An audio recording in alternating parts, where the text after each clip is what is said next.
Bueno, muchas gracias a ustedes por estar hoy aquí, para escucharnos.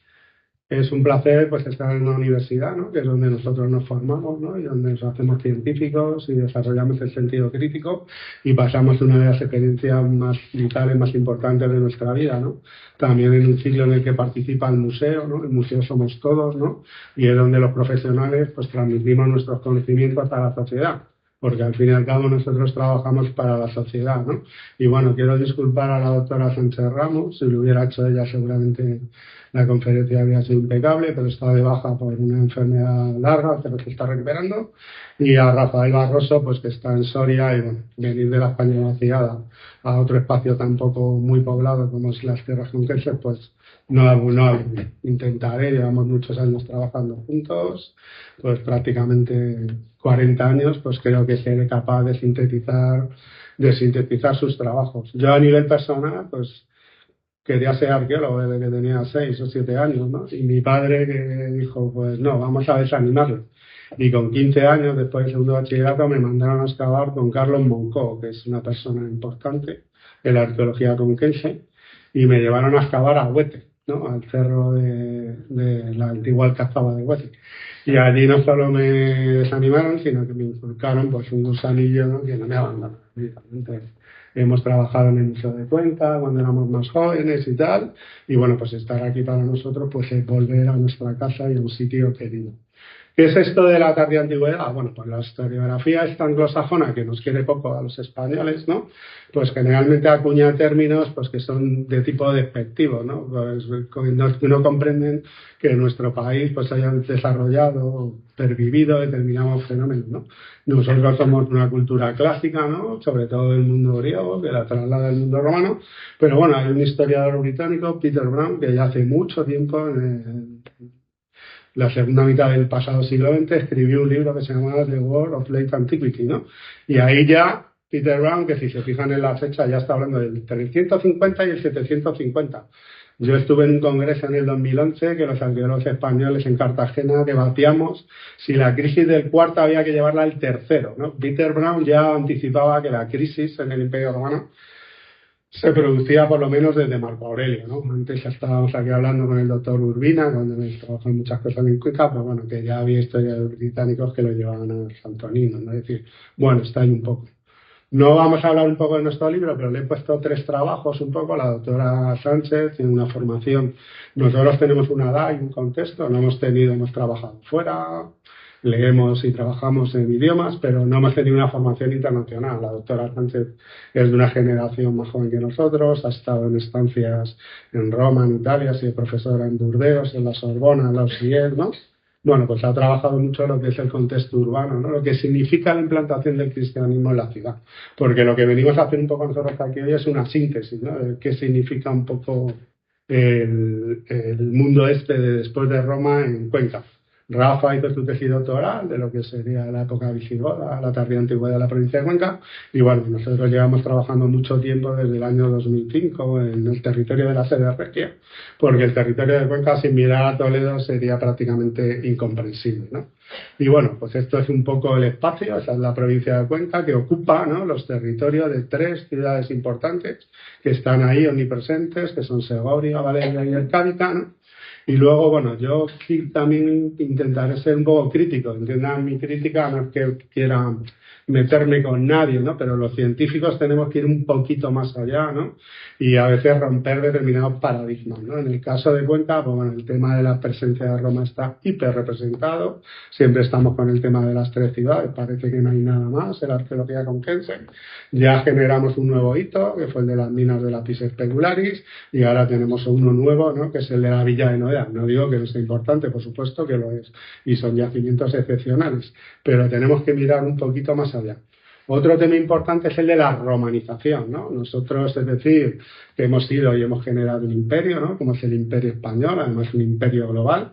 Tenemos que ser capaces de hacer una lectura crítica de lo que significa, por ejemplo, nuestro Imperio Español en América, en África o en Asia, ¿no? Y bueno, aquí muchas veces pues vendemos un poco el mundo de Roma a base de tópicos. Qué bonitos son los romanos que nos enseñaron latín, las ciudades. Bueno, eso no es así. Y en la península ibérica sabemos que no es así. Y sabemos que en la tardía antigüedad había pueblos como los sapos, como los rucones, que no hablaban latín, no todo el mundo hablaba latín. Es más, tenemos una de las cosas más bonitas que puede tener un pueblo.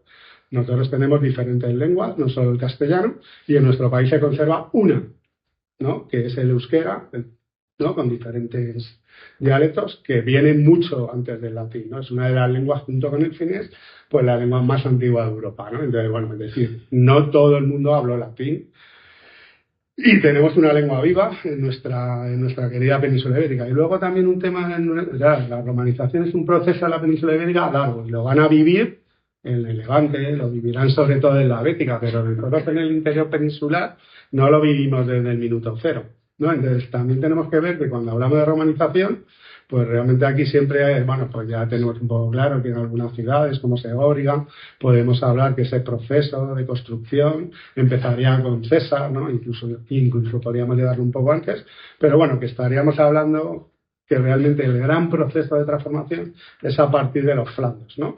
Y sabemos perfectamente que a partir de Marco Aurelio hay una crisis brutal y prácticamente los espacios urbanos desaparecen. Es decir, estamos hablando de un fenómeno muy corto en el tiempo, que yo se lo he puesto ahí, pues estamos hablando apenas de un siglo, ¿no? Entonces, bueno, no puede un siglo ocuparnos 100, ¿no? Entonces tenemos que intentar explicarlo de otra manera.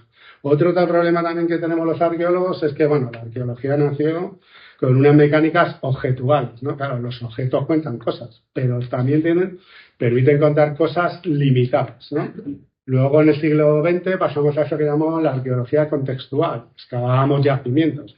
Pero claro, si no miramos más allá de Segóbriga, o más allá de Ergávica, o más allá de Valeria, podemos contar muchas cosas, pero también es limitado, ¿no? Y bueno, por supuesto, ¿no? Yo me encanta el paisaje, ¿no? Pues está claro que la arqueología del siglo XXI es la de los paisajes. Si uno quiere entender determinados fenómenos, tiene que abrir la mente, mirarlo, ¿no? Y entender un poco el territorio en el que están enclavados estos espacios, en el que se van a vivir diferentes procesos históricos.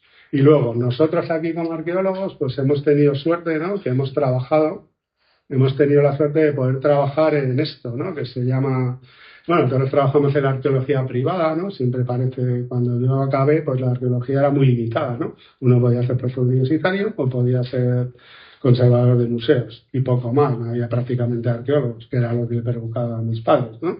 Afortunadamente, hoy en día, digamos, este abanico es inmenso y tenemos profesionales en los museos, siguen formándose en la universidad, pero también hay otras posibilidades.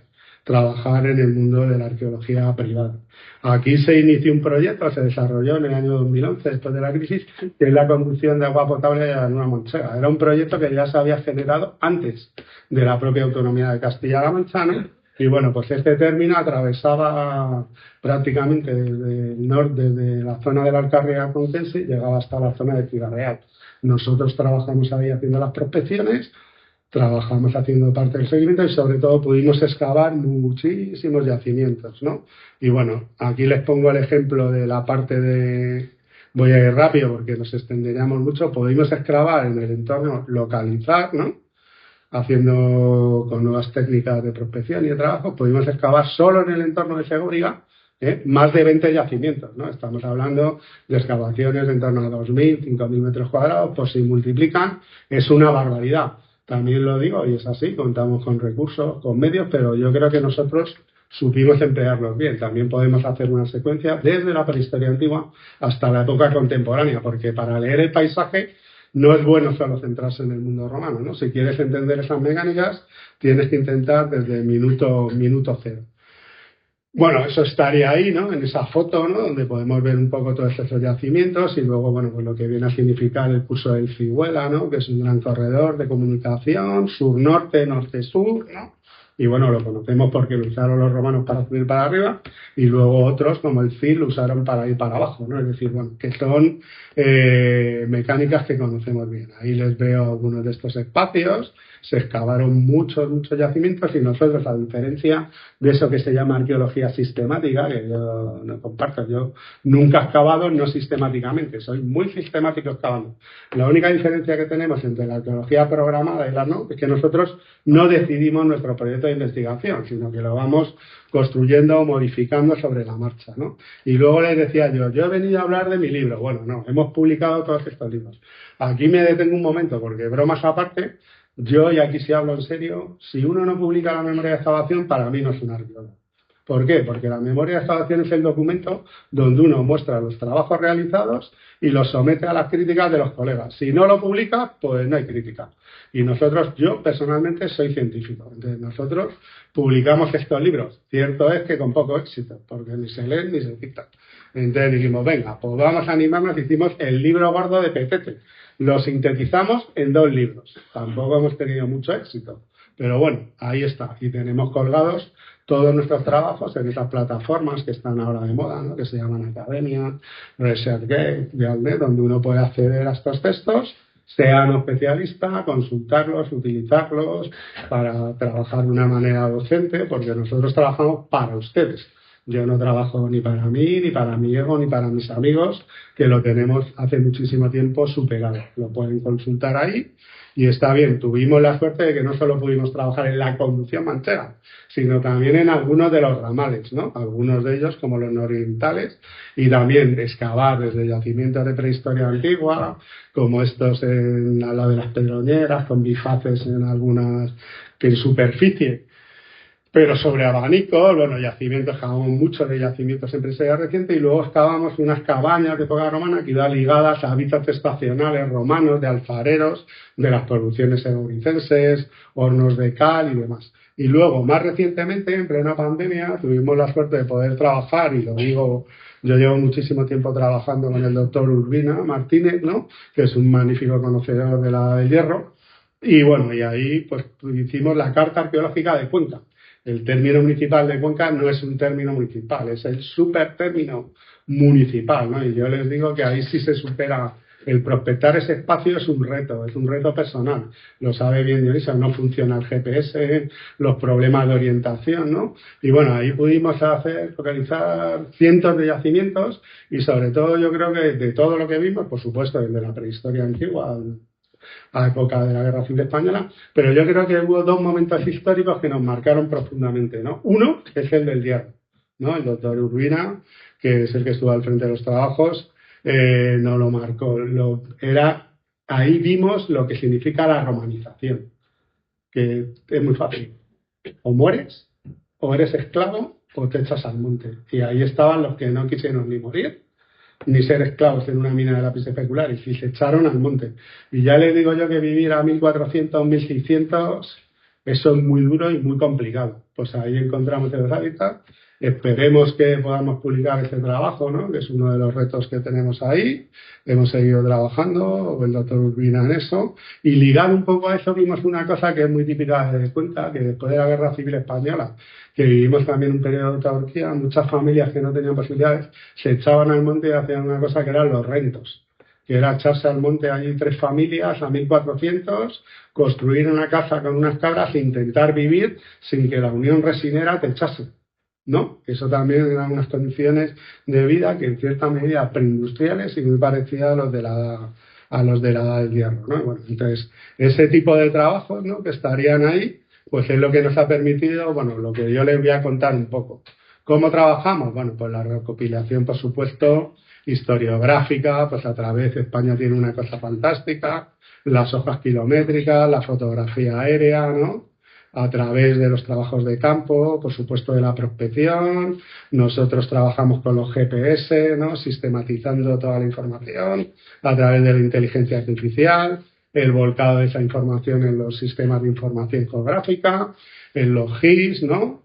Que nos permite o nos recuerda, pues, por ejemplo, el tema de los aprovechamientos hídricos, para entender cómo los podían utilizarse en época romana, en otras épocas.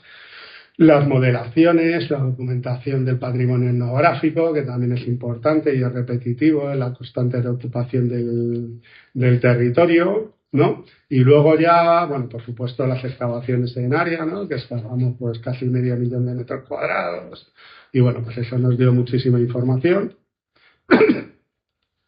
Luego la documentación, pues a través de bases de datos, con las fichas de unidad estratigráfica, de ámbitos y demás, que lo que te permite es, bueno, estamos trabajando con miles de unidades, ¿no? Con cientos de materiales que solo saben bien en el museo, que le hemos llenado los almacenes.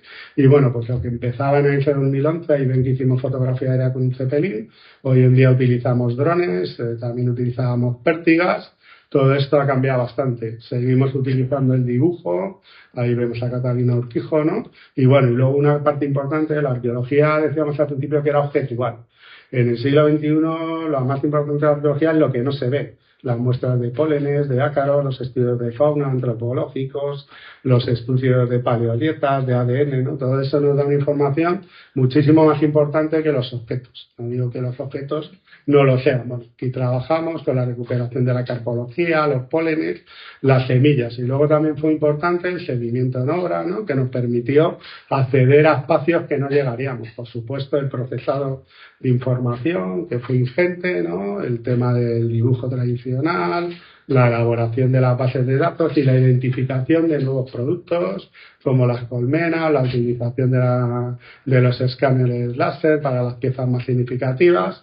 Bueno, en definitiva, bueno, los estudios antropológicos para sacar todos estos temas. Bueno, eso nos permitió, pues después de acabar 30 yacimientos, tener una foto fija muy buena de la evolución de estos paisajes en ese territorio. Y yo les he puesto un poco esa imagen, porque siempre se pone la imagen, está ahí la imagen de Segóbriga, pero nos olvidamos mucho de cómo era Segóbriga. Segóbriga es una ciudad que está rodeada por el Ciruelo. Y entonces cuando en las descripciones de las fuentes clásicas se dice, y la cabeza de la Celtiberia es Segóbriga y la cabeza de la Carpetania es Toledo, en el fondo son ciudades que se parecen muchísimo, rodeadas por un río, Ciruela Tajo, que tiene los edificios de espectáculos, el circo, anfiteatro y teatro a las afueras de la ciudad, el espacio forense en la parte superior. Bueno, es decir, que no debemos olvidarnos nunca de las mecánicas. O sea, el río Ciruela es un día represado, que no tiene libre circulación, pues intentar entender cómo eran un poco los paisajes antiguos. Y luego también sí me gustaría, y ya me voy a entrar rápido en materia, a veces vivimos en una sociedad contemporánea que es un poco, claro, nosotros aquí hemos trabajado y llevamos trabajando más de 30 años en el territorio y hemos echado miles de horas, ¿no? Entonces resulta un poco descorazonante que llegue una persona en las redes sociales y de repente este es el acueducto, los acueductos de Segóbriga, que hay varios y son romanos. Pese a que mi amigo Isaac Moreno Gallo llegue con su cámara y diga que no, pues no, sí son romanos. Y son romanos porque los hemos estudiado, porque tienen tipologías romanas y porque los hemos fechado por dataciones absolutas, por materiales. Entonces, y hemos publicado eso, y él conoce esas memorias, que no puedes hacer esos vídeos. Conocemos y hemos excavado las vías y las hemos fechado. Hemos trabajado sobre las series materiales identificando espacios nuevos. Hemos identificado paisajes difíciles de localizar, como es el caso de los paisajes apícolas, ¿no? Estamos en la Alcarria, la miel, ¿no? Pues aquí tenemos estas colmenas, ¿no? Que hemos localizado de época romana con dos tipologías, ¿no? Es decir, y bueno, estos de miel lo hacen desde hace mucho tiempo nuestros colegas levantinos, los tenemos en época andalusí, ¿no? Y bueno, y luego, pues, es decir, que hemos hecho trabajos exhaustivos, ¿no? Entonces, una cosa, cuando un equipo la ciencia, y lo digo aquí ya y ahora hablo también en serio, la ciencia no se hace en YouTube, no se hace en Instagram y no se hace, por supuesto, en TikTok. Ahí puedes utilizarlo, por supuesto, como herramientas de difusión para acceder a otras generaciones, pero la ciencia no se construye en TikTok. Primero uno tiene que excavar, tiene que trabajar, tiene que echar horas, tiene que entregar los materiales, tienes que someterte a la crítica científica, vas a las revistas de pares, con doble pares, muchas veces no te publican los artículos y luego, pues a partir de ahí se hace la divulgación. Y bueno, aquí les pongo también a veces cosas curiosas, ¿no? Esta es la única ánfora binaria que conocemos en la cartaginense, bueno, y es la historia de un fraude, ¿no? Porque los mejores vinos en España y los mejores vinos en aquella época eran los itálicos, pues las producciones segobricenses van a copiar los envases itálicos, ¿no? Pero encima más pequeños y con un producto de peor calidad. Pues la picaresca ha existido siempre, también un producto específico de esos acueductos que dice Isaac que no son romanos, pues con unas producciones específicas. Y bueno, aquí vamos un poco a lo que yo les quiero contar. ¿Cómo es la Tardía Antigüedad en época tardoantigua? Pues es un espacio no urbano, ¿no? ¿Por qué? Porque esos espacios, y los conocemos bien, ya no están urbanizados, ¿no? Ha habido un fracaso de ese modelo romano y bueno, no me voy a extender porque hay muchísima bibliografía, lo sabemos bien. Nosotros hemos excavado el espacio forense de Orgávica y tiene una necrópolis colocada sobre el antiguo templo romano, sobre la doble curia, sobre la basílica, ¿no? Sobre el criptopóstico. Lo sabíamos ya en las antiguas excavaciones de Segovia, aparecieron en el anfiteatro, en el teatro, en las más recientes en los espacios forenses, ¿no? Es decir, ya sabemos que los grandes edificios públicos, de esos que arrancarían ahí, en Segovia desde César y luego se monumentalizan en época Flavia, están abandonados y se están reutilizando de una manera marginal. No solo los edificios, también las casas. Yo le he puesto un ejemplo de un edificio público, los baños de Orgávica, donde vemos que se va pladurizando, ¿no? Se va compartimentando y bueno, sabemos que esto ya está pasando en el siglo II y en el siglo III. Es decir, una cosa que se tienen que quedar ustedes es, a pesar del tópico y del paradigma de Segovia, Arcádica y Valeria, en la tardía antigüedad no existen como ciudades. No es que no estén, por supuesto que están, pero están ahí de una manera pues muy marginal. Y luego, ¿qué va a pasar? Bueno, pues nosotros aquí en el siglo IV vamos a tener que unos contingentes populares, ¿no? Por la presión que están viviendo en el este de Europa, se ven impelidos a entrar en el imperio occidental. Una imagen nada novedosa, la vivimos a diario, tanto en la frontera oriental como nosotros en el sur, ¿no? Los primeros que son capaces, bueno, los godos lo conocemos bien, ¿no? Y sobre todo, cómo se comporta el Imperio Romano con respecto a esos pueblos. Exactamente igual que hacemos nosotros con eso que utilizamos el eufemismo de irregulares, ¿no? Bueno, son personas que quieren tener una oportunidad de vivir mejor en un país donde no te matan, donde hay medicina, donde hay agua corriente.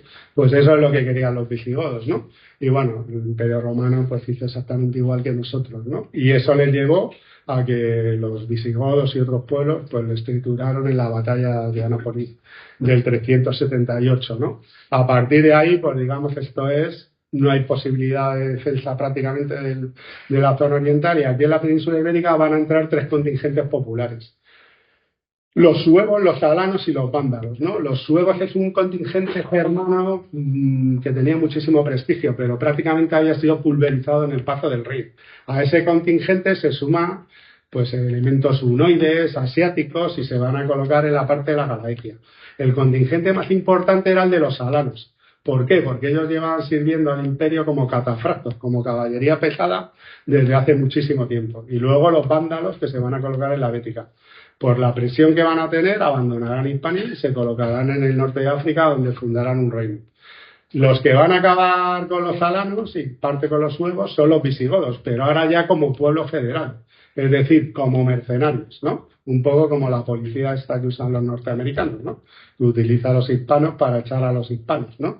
Una cosa un poco peculiar. Entonces, los visigodos llegan aquí, que son contingentes armados, militares. Esos contingentes militares se dan cuenta que en la península ibérica no hay nadie que pueda decir nada, ¿no? Y entonces, al final, poco a poco, ellos habían intentado hacer un asentamiento en Francia, en la Narbonense y en la Aquitania, y en la Aquitania lo hacen mal, es decir, quitándole 2 partes de las tierras a los propietarios franceses. Eso les hace impopulares. Y entonces, cuando van a venir aquí los contingentes populares godos, los van a colocar en eso que llaman ahora eufemísticamente la España vaciada.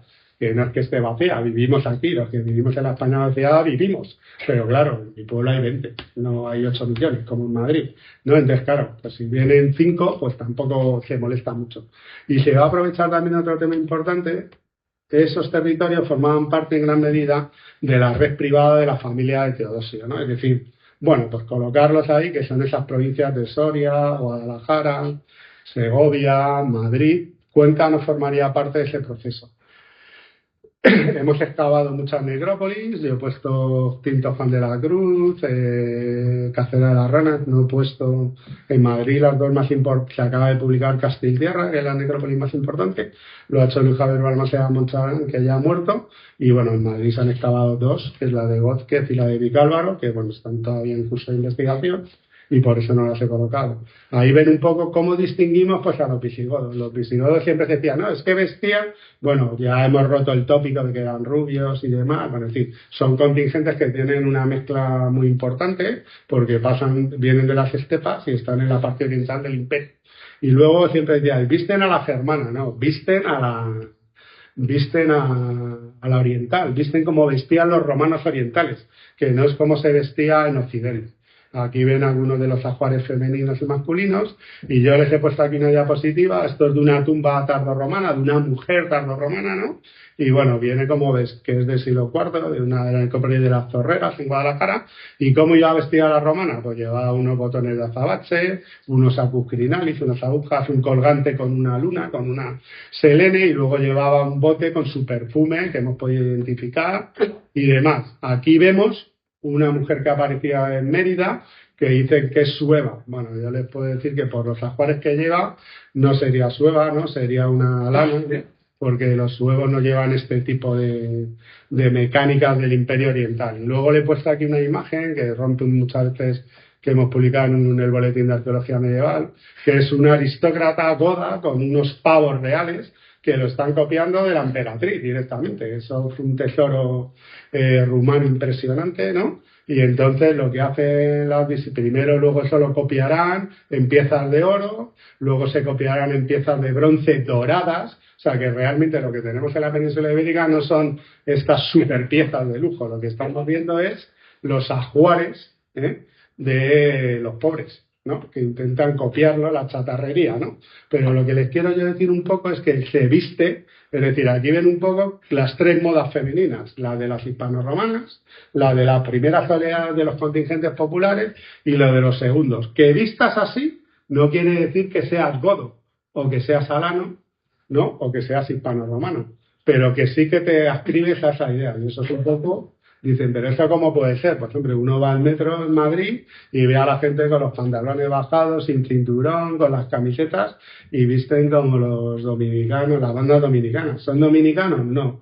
¿Se han nacido en República Dominicana? No. Pero es una mecánica estética. Pues esto es un poco, ya pasaba en el mundo antiguo. Hace ya mucho tiempo, pues logramos identificar en Madrid, que hemos excavado muchísimo, pues un poco esos momentos que son puntuales, pues en villas como la de Tintos Juan de la Cruz, en la villa del Val, y luego un compañero nuestro, Alfonso, el doctor Vigil Escalera, ¿no? Pues identificó un yacimiento, no solo la necrópolis de Gómez, que Miguel está trabajando en el estudio de ella, sino también identificó un poblado, identificó que son muy complicados de excavar, pues unas cabañas rendidas, ¿no? Y bueno, y las puso porque conocíamos muy bien la necrópolis, pero conocíamos un poco los hábitats, ¿no? Y luego en este tiempo que hemos avanzado, pues yo creo que ya somos capaces de afinar qué es de cada cosa. Esta es una tumba monumental de Torrejón de Velasco, está ahí parcialmente publicada, y bueno, yo personalmente pensamos que es la tumba de un príncipe alano, ¿no? Un jefe alano, ¿no? Y entonces ¿por qué? Porque los alanos son paganos, no se han convertido a catolicismo. Está orientada a norte-sur, tiene un banquete, que sí, que las piezas son hispanas, ¿no? Tiene una pieza que es fuera de la península y sobre todo tiene una pieza que es esta, ¿no? Es un sable de caballería, pero en acero damasco. Yo solo conozco un contingente que usa acero damasco. Y son los alanos, ¿no? Como catafractos. Hemos excavado al lado un poblado, a los pobres, ¿no? Y son estas cabañas que en su día publicó Pocho, ¿no? Y en alguna de estas piezas hemos encontrado esta piecita, un cerdito de estos de las porcelanas del Roscón. Pero claro, es una preporcelana Han, ¿no? Entonces, bueno, es decir, que hay otros elementos que nos llevan a estos momentos iniciales del siglo V. Aquí vemos también un poco, y es que todas las tiendas eran iguales. No, aquí yo les he puesto, estamos excavando una villa visigoda en los sitios y los visigodos no usaban esas tiendas. Los visigodos usaban otro tipo de tiendas. Es una cabaña de tipo circular, con 10 postes, ¿no? Que tenemos bien fechada, por importaciones orientales, como la ley Roman I, por polaridad, por otro tipo de importaciones norteafricanas. Y entonces los visigodos utilizaban este tipo de tiendas, que son propias de los pueblos de las estepas, ¿no? Y que además aparece bien representada, ¿no? Esta es el Códice Albendense, se representa un campamento de la Vega Baja y hay dos tipos de tiendas. Unas que se llaman tentoria, las tiendas típicas de los soldados, la tienda canadiense que podemos comprar en Decathlon por menos de 20 euros, y esta, que lo dice Isidoro, y es claro, papili, ¿no? Porque se despliega como una mariposa. Y esto no es una representación de una persona que no la haya visto, es una persona de una gente que la ha visto. Y tiene esta pieza que es la que inicia a colocar un poco este tipo de poste. Es decir, que ahora mismo en la arqueología nuestra ya somos capaces de identificar tanto los hábitats como la necrópolis de estos primeros contingentes, los alanos, los suevos y los vándalos, y el tema de los visigodos. Yo no voy a entrar en discusiones si la de Mérida, Alana, Sueva. Da igual, está claro que es una mujer aristocrática, ¿no?, que viste a la oriental, no viste como una hispano-romana. Luego ya entraremos en afinamientos. ¿Qué pasa en la provincia de Cuenca? Bueno, en la provincia de Cuenca, esa foto que yo les he puesto, este es un fuerte, una fortificación romana ligada a la explotación del lápiz especular y que lleva mucho tiempo excavando el doctor Urbina Martínez. Y bueno, ahí se encontró un ladrillo, ¿no?, donde una persona dibujó una cosa que no había visto nunca y le llamó la atención, y dibujó un catafracto, ¿no?, y le dibujó con la protección del peto del caballo, y dibujó de forma esquemática una cosa que es el estribo, ¿no? Se ha discutido mucho que el estribo llega aquí mucho más tarde y tal. Bueno, hoy en día, si uno lee chino, que es muy fácil, pues el estribo en China se usa desde el siglo I, y los contingentes de la Ruta de la Seda los usan exactamente igual. Nosotros hemos publicado también, esto lo publicamos en ARPI, una revista española, y acabamos de publicarlo en un Postclassical Archaeology, ¿no? Y bueno, aquí tenemos una pizarra de Salamanca donde aparece un catafracto con la armadura de espadas, el cinturón típico, el yelmo, y se ha dibujado el Draco, porque hay un Draconarius a su lado. A diferencia de la persona del pulpón de Cuenca, el de Salamanca sí sabe dibujar. Y ha hecho un dibujo perfecto. Nosotros en Cuenca también tenemos algunos de estos elementos un poco rarunos en el museo. Yo les he puesto esto, una garra de jade, que eso viene de China, que apareció en una necrópolis del territorio de Valerio, de Villaverde y Pasaconsol, en una sepultura que es verdad, en un contexto ya del siglo VII, pero que son objetos mucho más antiguos, con una jarra iraní. Nosotros ahora en Parla estamos encontrando este tipo de piezas. Esto aparece en una tumba del 7, ya amortizado, pero estos elementos son más antiguos y se mantuvieron, pues como nosotros. Yo en mi casa pues tengo los collares de charra de mi abuela, de mis mujeres salmantinas de hace 200 años, ¿no? Y no son de hace 200 años, pero los tenemos en el siglo XXI.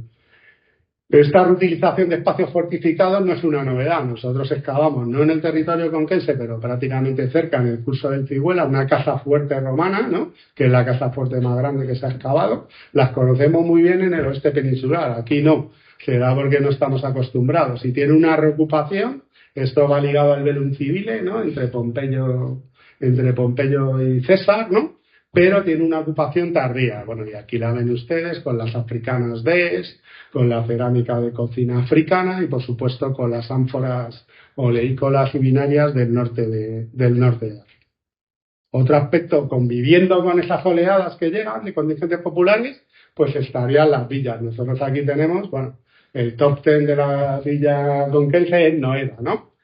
Yo creo que Noeda es una villa que todavía necesita una digestión importante. No vamos a entrar aquí, solo que está ahí. Algunos colegas míos más polémicos, como Javier Arce, que era polémico desde que nació, pues plantea que sea la villa de la Teudis y su mujer, y es una villa de recreo, que podría tener una cronología más tardía. Nosotros eso nos da igual. Yo lo que les quiero contar aquí a ustedes es que nuestra amiga Alessandra Chavarría Arnau hizo una tesis que fue pionera y excepcional en su momento y dijo: las villas romanas se han acabado, ¿no? Y creó un paradigma que ya, pues a partir del siglo IV o V, se habrían acabado, y así lo hemos estudiado todos, ¿no? Entonces, el final de las villas en Hispania, pues ha sido nuestro libro de cabecera mucho tiempo, hasta que, pues hemos descubierto que eso no es verdad, ¿no? Porque una cosa importante en la arqueología es que las verdades absolutas, eso no existe nunca. Tenemos esas mecánicas. Yo les he puesto, si abrimos un poco zoom, porque claro, nunca da para lo que da. Tenemos la villa impresionante, que no era, pero tenemos otras allí, como la villa del Carranque, del Saucedo, las Tamujas, el mausoleo de la Vega de la Puebla Nueva, ¿no?, donde vemos un poco esas villas, ese final de esas villas, como se plantea para Noeda, siglo IV, V, pero que tiene unas reutilizaciones muy importantes en el siglo V, siglo VI y en el siglo VII. Nosotros estábamos estudiando en la sede regia y es muy complicado encontrar cosas visigodas en Toledo. Y entonces dijimos, bueno, pues nos vamos a ir al territorio. Nos fuimos a la parte oriental de los Montes de Toledo y allí hemos excavado una villa y un monasterio, ¿no? Bueno, empezamos aquí, esto lo excavó un colega nuestro, mi Javier Balmaceda Muncharán, y planteó que era una iglesia. Estamos en esta fase, hemos excavado, eso tiene 2 hectáreas, ¿no? Y entonces, bueno, sabemos que el origen de esta villa es un campamento de caza con un pabellón de 2 alturas de estos tipo naranjo. ¿Qué cambiaría aquí? Pues hombre, cambia una cosa que es importante. En vez de utilizar el mosaico como en Noeda, pues ya en la escultura el material decorativo. Ha habido un cambio. Y luego en Noeda hay una mecánica en el Stibadium que es muy mala en las sociedades igualitarias bárbaras. Si yo fuese un visigodo no estaría donde estoy aquí sentado, porque ustedes me están mirando en una posición focal, que es la que se utiliza en los Stibadium, en los Triclinia, en los Oecus romanos. Entonces, en el mundo bárbaro, que es más o menos igualitario, pues eso requiere que la comida se haga en un espacio longitudinal. Estarían ustedes sentados a mi alrededor, habría una presidencia, pero no estaríamos como estamos ahora. Y eso se ve bien. Hace poco fue el último emperador que tenemos, el Trump, que se parece mucho a Nerón, y le llevaron a cenar a Buckingham Palace. Y entonces no le colocaron en un Stibadium, le colocaron en una mesa longitudinal. No ocupó las presidencias, le colocaron en el medio. Y ahí el emperador Trump quedó totalmente diluido entre el rey, ¿no?, y la princesa de Gales, ¿no?, quedó totalmente difuminado como uno más en esa mesa, ¿no? Pues ese modelo que se empieza a generar en el mundo oriental, pues lo hemos descubierto ahí. Y una cosa que nos liga con Cuenca, aquí vemos cómo las ventanas estaban hechas de lápiz specularis. Se había dicho mucho tiempo, las minas de lápiz specularis se abandonan, se agotan, ¿no? Bueno, nosotros tenemos aquí algunos testimonios, ¿no?, como es este tesorillo de finales del siglo VI, principio del VII, de la alza de Cuenca. Y luego una cosa importante es cómo fechamos estos elementos. Yo les he puesto aquí, tenemos elementos de cloisonné, importaciones africanas, orientales, por supuesto las dataciones absolutas, ¿no? Y un aspecto importante que vemos es que en estas villas que ya no han muerto, que hay, pues se generan nuevas realidades, como son estos pabellones de 2 alturas, que los tenemos en Pla de Nadal, que llegan hasta el Monte Naranco, incluso que llegan hasta la conquista de Inglaterra. Bueno, aquí tenemos ya como ese antiguo pabellón se transforma en una gran villa fortificada, ¿no?, que tenemos ahí con ese pabellón integrado, ¿no?, y que, bueno, pues es un modelo, es decir, las villas no se acaban en el siglo IV y no se acaban en el V. ¿En Cuenca hay espacios de este tipo? Sí. Los tenemos que localizar, los tenemos que excavar y romper con ese paradigma de que no tenemos villas. Esta es la última villa de este tipo, que tampoco se acabarían, porque hay que entender que las almunias andalusíes no dejan de ser más que villas, ¿no? Este es el Pla de Nadal, y bueno, ahí le pongo un poco una imagen que sí me hace gracia, porque se plantea un poco que en Toledo los palacios están en la Vega Baja, eso es imposible. Y entonces el supuesto palacio de la Vega Baja de Toledo es este, y dice, el gran palacio de la Vega Baja, bueno, pues este es el pabellón de los hitos y esto es el Pla de Nadal. Eso no es un gran pabellón. Lo hemos publicado, pueden leerlo, ¿no? Y luego, lo que le decía yo un poco, si queremos dimensionar Cuenca, ¿no?, pues realmente esto es un espacio no urbano. Y yo les he puesto la provincia de Toledo con todos sus hallazgos. Tenemos aquí la provincia de Cuenca con nuestros 3 obispados ahora, no ciudades, obispados y la ciudad de Recópolis, ¿no? Y vemos, bueno, pues que en Madrid prácticamente, pues igual, no tenemos tampoco espacios urbanos, ¿no? La gran ciudad del centro peninsular y en la que va a marcar un poco todo, incluso en época romana, es Toledo. El problema que tiene Toledo es que es una ciudad que no tiene estatuto. No es una colonia, empieza a monumentarse en época flash, pero es una ciudad importante en época romana. Es una ciudad que tiene todo: espacio forense, termas, circo, anfiteatro, teatro, acueducto, puente, y encima monumental y con unas dimensiones impresionantes. Y luego tiene, en época romana ya se generan unas mecánicas que no cambian nunca. Lo importante de Toledo es el paso del vado, ¿no?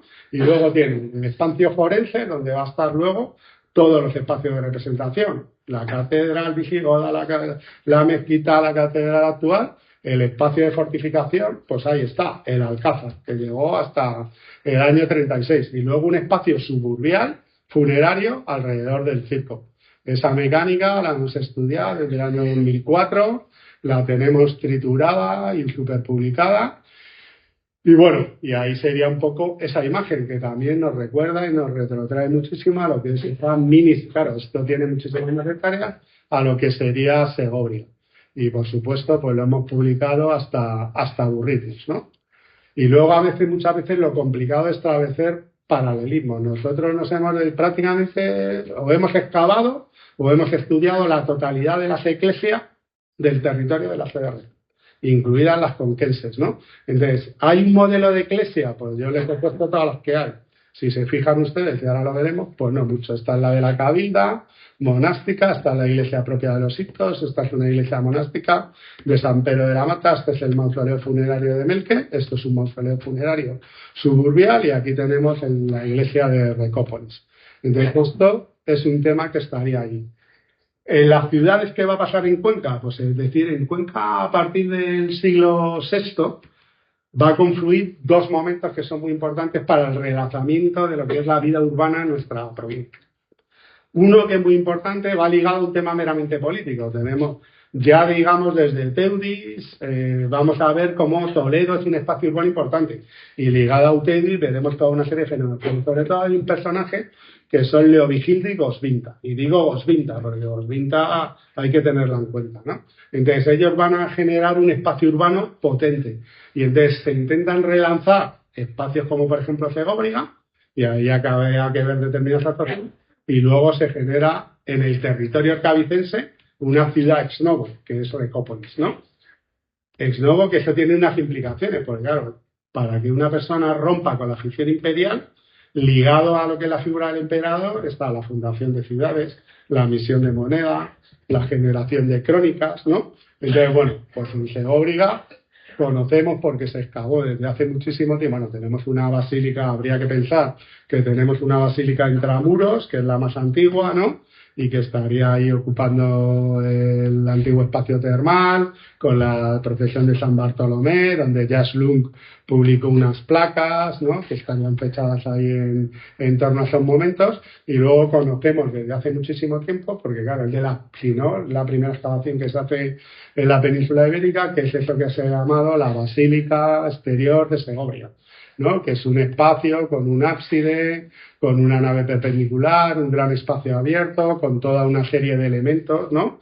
Epigráficos, funerarios, con un cármina y demás. Yo, por sintetizar, porque sobre este monumento se han escrito durante más de 200 años muchísimos especialistas, bueno, pues parecería que nos encontramos ante un espacio funerario de tipo, el mundo urbano, los suburbios son espacios funerarios, lo eran en época romana. Normalmente ahí es el lugar donde se van a enterrar a los mártires, ¿no? Que han sufrido persecuciones. Podríamos identificar a donde los mártires hay dos espacios funerarios en esta zona. Y bueno, pues lo que podría ser un antiguo espacio martirial en un octógono se va a reconvertir en un espacio funerario episcopal, porque conocemos que ahí son enterrados Sefronio, Nigrino, Caonio, ¿no? Y luego, bueno, pues tiene un nartes, ¿no? Y un espacio abierto, ¿no? Donde se accedería a ese espacio. Alrededor también había otro espacio octogonal, que no se ha propuesto que sea un batisterio, y habría que pensar que estamos también en otro espacio funerario. Y esa sería un poco la interpretación que nosotros hacemos. Otros autores acaban de proponer que sería una basílica. No, claro, si fuera una basílica con una fecha que estaría en torno al siglo VII. Claro, es una basílica constantiniana, ¿no? Con una liturgia que no es la mistérica de época visigoda, le faltaría el atrio a los pies para los catecúmenos, bueno, pues eso plantearía unos problemas, ¿no? Entonces, vemos también toda una serie de una escultura asociada y un área funeraria pues muy importante donde tenemos, bueno, que un poco el auge pues sería en el inicios del siglo después del Tercer Concilio de Toledo. ¿Por qué? Porque a ese empuje que hace inicialmente Leovigildo de generar nuevos espacios urbanos, en el que estarían sin duda Segovia y Recópolis, pues eso se va a relanzar con el tercer Concilio de Toledo. ¿Qué va a pasar en Erkábika? Pues bueno, Erkábika es un espacio que ya se lo había yo comentado anteriormente, que es un espacio totalmente muerto desde el punto de vista urbano, pero en su territorio vamos a ver que se van a generar dos espacios. Dentro del territorio segoricense, en la parte sur, se va a implantar un monasterio, que nos lo cuentan bien las fuentes, lo conocemos bien a través de Ildefonso y de Julián de Toledo, ¿no? Cómo se crea una comunidad norteafricana al frente del abad Donato, ¿no? Y luego se construye que le entierran en una cripta y demás. Nosotros hemos excavado esos espacios en el año, ya ni me acuerdo, creo que en el año 91, 92 y demás. Y bueno, pues ¿qué hemos encontrado ahí? Pues efectivamente, en uno de los aspectos de esta zona de Cuenca, como está despoblada, es una zona, un eremitorio importante, eremitorios importantes de comunidades cenobíticas, como existen, por ejemplo, en el Bierzo o en otros lugares, ¿no? Que eso es un estudio importante y pendiente de realizar. Pues en ese espacio vacío se va a utilizar esta comunidad. En ese eremitorio se reutilizará luego como la tumba del abad Donato y se genera una necrópolis que los arqueólogos decimos a santos. Como Donato tiene fama de santidad, pues se va a enterrar allí su tumba. Cercano, pues podemos ver lo que era el pocillo, una fuente que podría ser un batisterio primitivo. En el exterior, algunos grabados como cruces, menorás y demás. Y bueno, es que sería la excavación de la tumba con este sepulcro, con una inscripción en griego que pone Fa, ¿no? Que aparece en la pileta trilingüe de la Tarraconense. Y bueno, este es un poco el aspecto que tendría ese eremitorio, tumba de Donato, que es el origen de esa comunidad norteafricana, ¿no?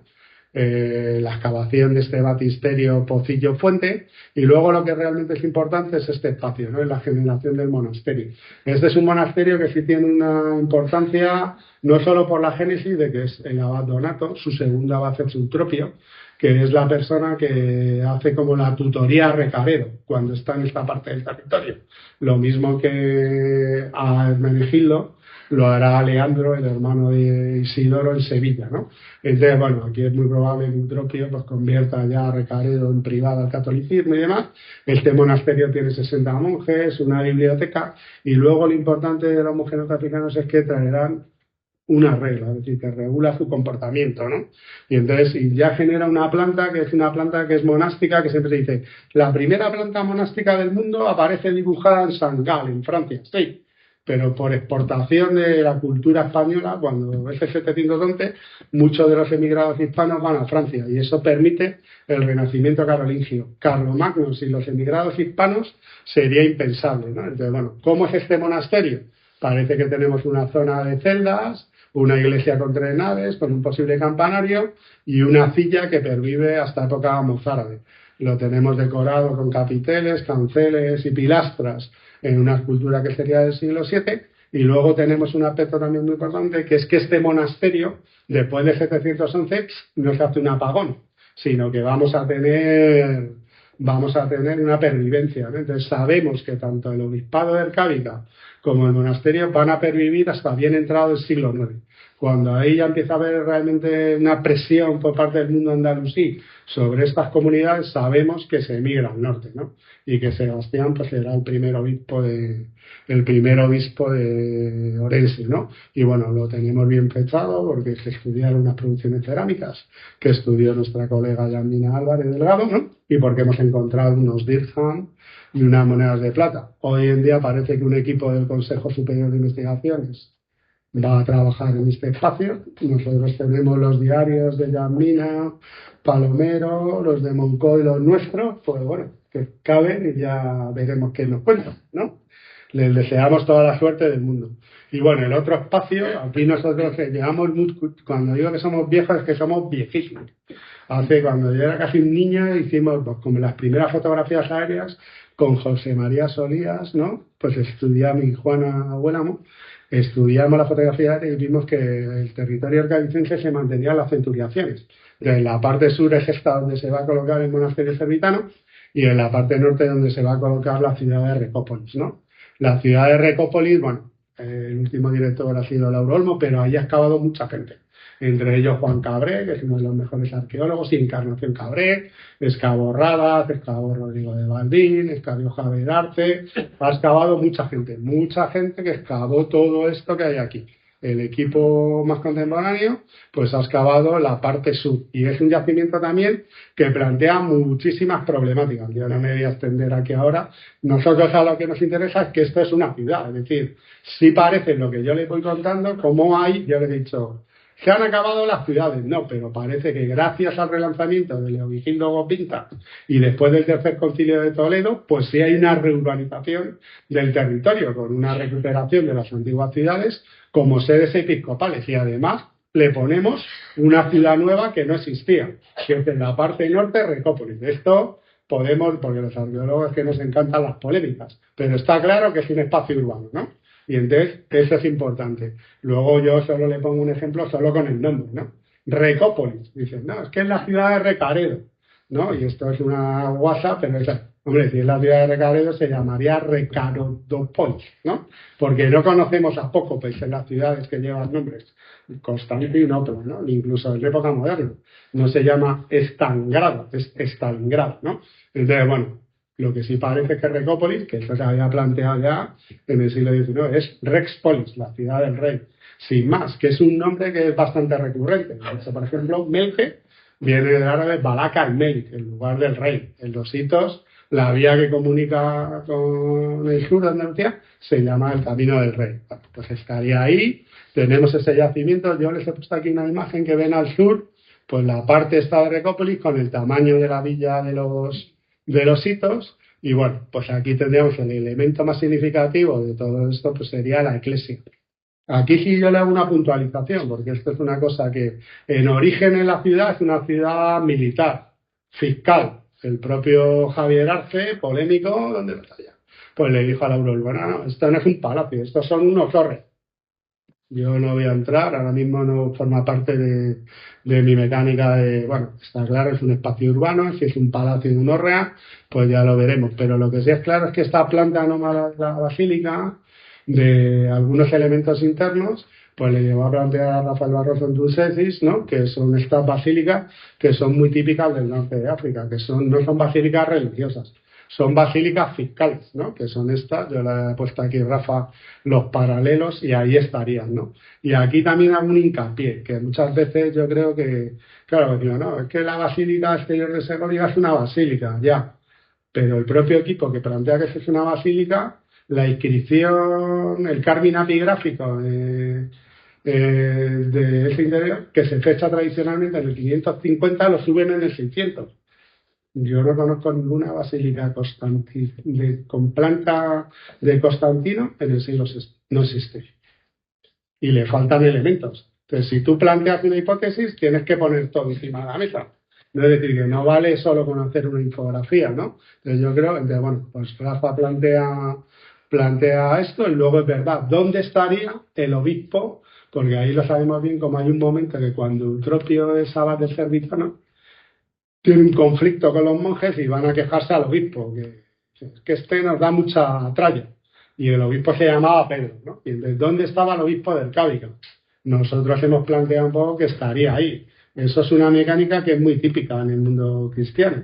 Pues yo qué sé, el obispo de Burgo de Osma, ¿dónde está hoy en día? ¿En Burgo de Osma? No, en Soria. Es el obispo de Soria. Y eso yo creo que las sociedades contemporáneas, que estamos claramente desacralizadas, no entendemos la mecánica de transmisión de lo que es una sede episcopal. Si no hay una transmisión de obispo a obispo, hay un cisma. Es imposible, ¿no? De hecho, ahora se plantea, porque aquí los arqueólogos nos encantan las hipótesis. Yo cuando era joven, las ciudades dúplices estaban los indígenas a un lado y los romanos en otro. Bueno, eso se ha quedado mucho en agua de borrajas. Ahora se plantean los obispados sin obispos. Bueno, pues es un poco lioso, ¿eh? O sea, el obispo irá menos, pasará más tiempo en Toledo. Claro, uno ve la lista de los obispos segoricenses que empiezan a partir, bueno, un poquito antes del Tercer Concilio de Toledo, pero que son recurrentes desde el Tercer Concilio de Toledo, ¿no? Pues entonces está claro que hay obispos, ¿no? Y si parece que tenemos un relanzamiento urbano. Y bueno, ya voy acabando, que ya me he pasado. El tema de Valeria es un poco más complejo, ¿no? Pero también es un poco el fenómeno del Cádiz. De hecho, la iglesia, ¿no? Todavía mantiene el nombre de la fe, ¿no? Es decir, la sede episcopal, porque haya habido un obispo. No necesariamente tuvo que vivir en Valeria, no lo sabemos. Yo creo que no podemos lanzar más información. Lo que es verdad que el territorio de Valeria tiene unos hallazgos de necrópolis, es un territorio densamente poblado y conocemos muchas necrópolis y es un territorio que yo se lo he puesto aquí, ¿no? Todas estas hebillas que llamamos, estas ya son modas bizantinas, pues son típicas del siglo VII, ¿no? Es decir, que en Valeria sí parece que tenemos un territorio circundante pues bastante activo y bastante importante, ¿no?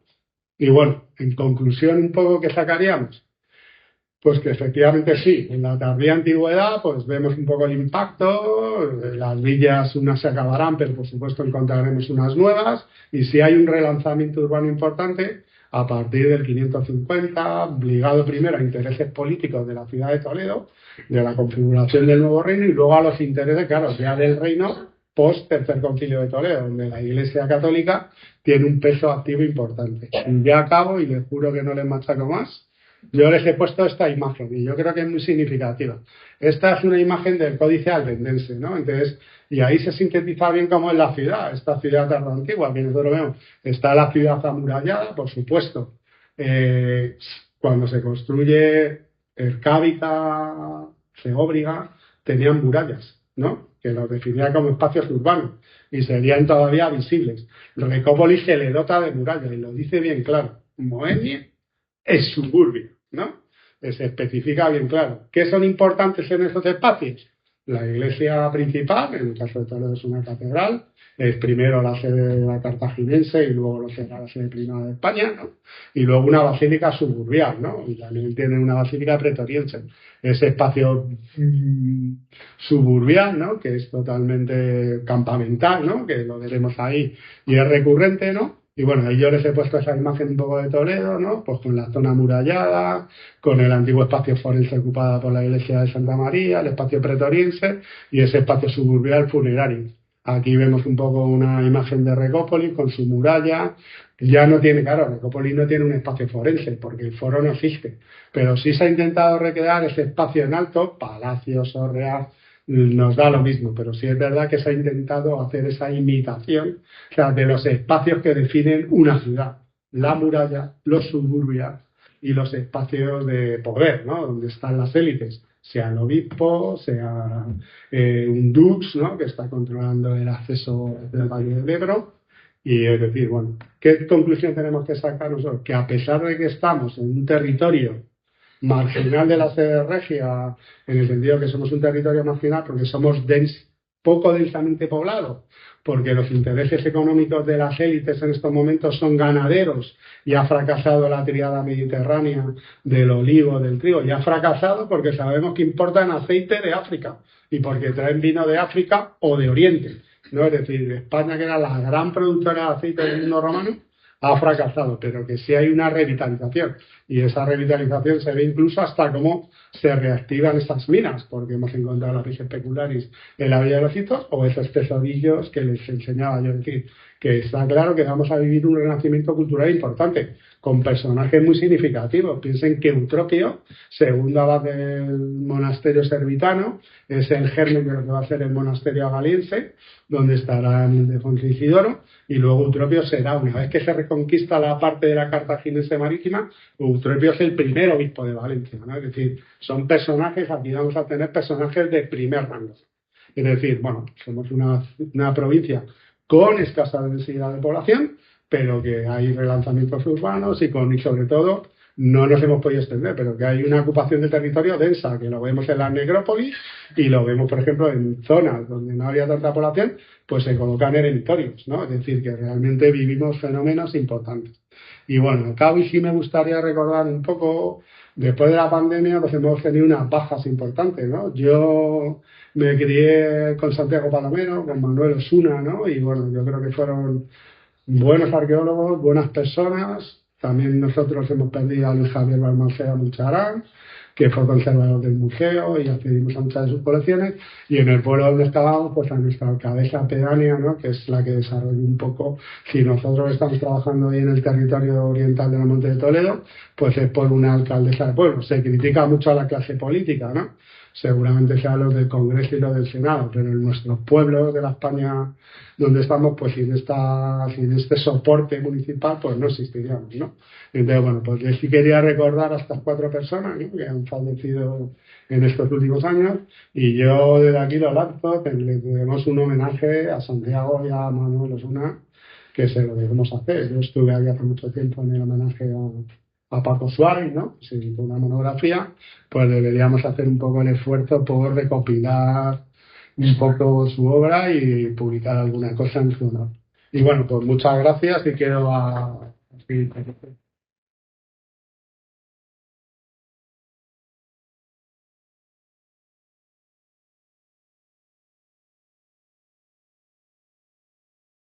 Muchas gracias, Jorge. La verdad que ha sido, como siempre, una magnífica conferencia.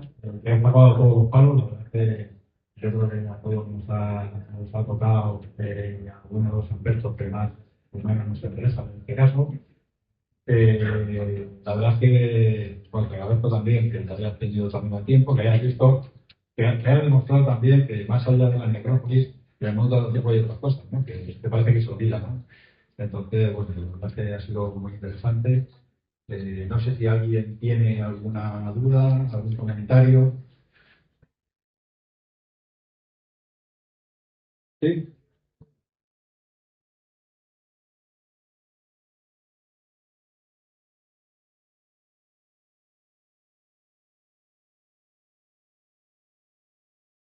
Puedes levantarte, por favor.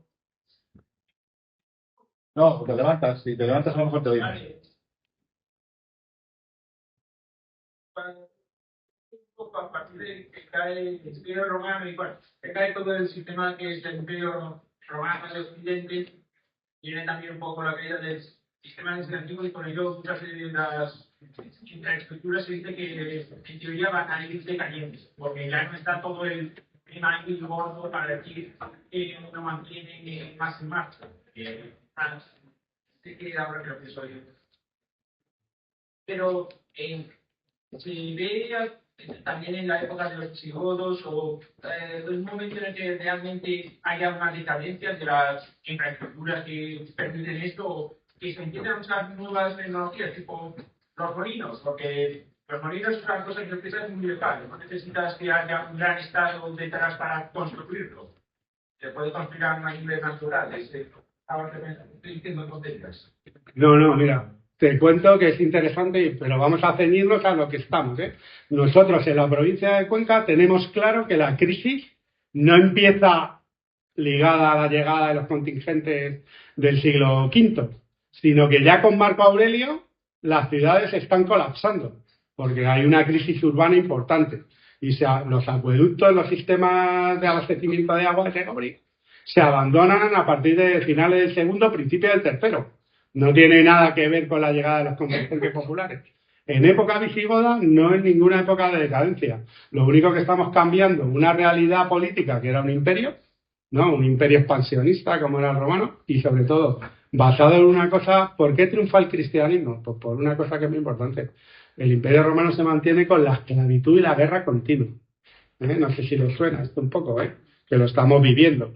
Y sin embargo, el cristianismo pues acaba con la esclavitud, por eso mucha gente se acoge a ello, y lo dice bien Salviano dice, y abandonaban a los romanos siendo libres para vivir con los bárbaros, pero libres de verdad, ¿no? Y luego, en época visigoda hay un relanzamiento o sea, en época visigoda son capaces de construir una ciudad nueva en el territorio, ahora en la provincia de Guadalajara, pero era el territorio norte del Cábica. Se construye una ciudad con un espacio forense, entre comillas, que es ese espacio con palacios, con hórrea, con una iglesia confiscatoria, amurallada, con unos espacios suburbiales, y en Recópolis creo recordar que hay un acueducto, ¿no? Es decir, que son capaces de generar nuevas infraestructuras, ¿no? Y luego, muchas de estos pueblos traen novedades, ¿eh? Por ejemplo, nosotros en el yacimiento que estamos excavando en Parla, que es un yacimiento ganadero, traen los pozos artesianos, ¿no? Y lo hemos podido documentar, que es fundamental para suministrar el agua al ganado, que es básico, ¿no? Entonces, es decir, que sí se traen novedades, es decir, el mundo visigodo como un mundo decadente no lo es en absoluto. Es un mundo es más, es que en el único sitio de Europa Occidental donde se mantiene el modo urbano, se mantienen los baños, se mantienen los espacios fortificados, la construcción abovedada, es España. Y luego también aquí quiero decir una cosa, hacemos una lectura errónea de lo que significa la llegada del mundo andalusí. El 711 no es una ruptura, es un cambio. En el mundo antiguo la religión no es significativa. Los árabes profesan otra religión, pero mantienen las mecánicas de la cultura clásica. El mundo media español es profundamente clásico, totalmente clasicista. Madinat Zara es una villa, ¿no? Y la ciudad de Córdoba es una ciudad romana, con sus baños y sus acueductos. Es decir, hay una... Por eso cuando hablábamos de Peter Brown, yo lo decía, los franceses inventan eso del prerrománico. Porque claro, ellos inventaron el románico. No, es que aquí todavía hacíamos los edificios de 2 pisos y abovedados. Aquí la tardía antigüedad aquí la antigüedad no desaparece nunca, que era un poco lo que yo les quería contar. Incluso en territorios hostiles para los procesos urbanos, como en nuestra provincia, esos intentos están ahí. Hay un intento potente en época romana y un intento muy potente en el finales del siglo VI, principios del VII, que incluso el del siglo VII supera el de los romanos, porque incluyen un elemento urbano nuevo, que es Recópolis, ¿no? Entonces eso era un poco de todo lo que se debería. Yo he soltado aquí un rollo inmenso, ¿no? Pero también me gusta esperar porque vieran un poco cómo trabajamos los arqueólogos. Y sobre todo que yo quería que sacasen esa bebida como no es una época de decadencia, es una época de esplendor. Y luego imagínense, Isidoro de Sevilla hace una cosa que es las etimologías. Eso se mantiene como saber universal hasta más allá del 12-13. Es la Wikipedia de la época, ¿no? Es decir, el mundo hispano, vale, no les digo las bibliotecas andalusíes, es decir, el mundo hispano, sin nosotros no existiría Europa, ¿no? Entonces eso es un poco de lo que la lanza que venía yo a romper un poco aquí, que yo creo decir que la tardía antigüedad es un renacimiento, ¿no? Y eso es con lo que se tienen que quedar. Y luego, como arqueólogos, ¿no?, historiadores que somos, en nuestro mundo las certezas y los paradigmas, nosotros yo mismo he pecado de eso, es decir, pero que yo creo que no hay que ser nunca dar por taxativo una cosa, ¿no? Siempre ser un poco más relativista. Gracias. A ti por la pregunta. ¿Alguna pregunta más? Bueno, pues la verdad es que a mí se me ocurren muchas cosas, pero veo que todo el mundo tiene mucha prisa. La verdad es que vuelvo a darte las gracias, me parece muy interesante y además nos quedamos con esa frase tuya, ¿no? Que el mundo tardo antiguo, el mundo hispano visigodo, no es un mundo decadente, sino al revés, es un mundo de esplendor, ¿no? Un mundo distinto, cuyo eje principal no gira todo en torno a un imperio, sino que gira en torno a Toledo y a un territorio totalmente distinto, ¿no? Las ciudades ya dejan de ser grandes ciudades o grandes representaciones imperiales para ser la casa del obispo en algunos casos, o para ser espacios rurales que centralizan todos los suburbios. Gracias otra vez, la verdad ha sido muy interesante, espero que todos hayáis disfrutado y nada, seguimos con este ciclo, nos vemos el día 23 en el museo a las 5:30 con la siguiente conferencia. Muchas gracias. Bien, gracias.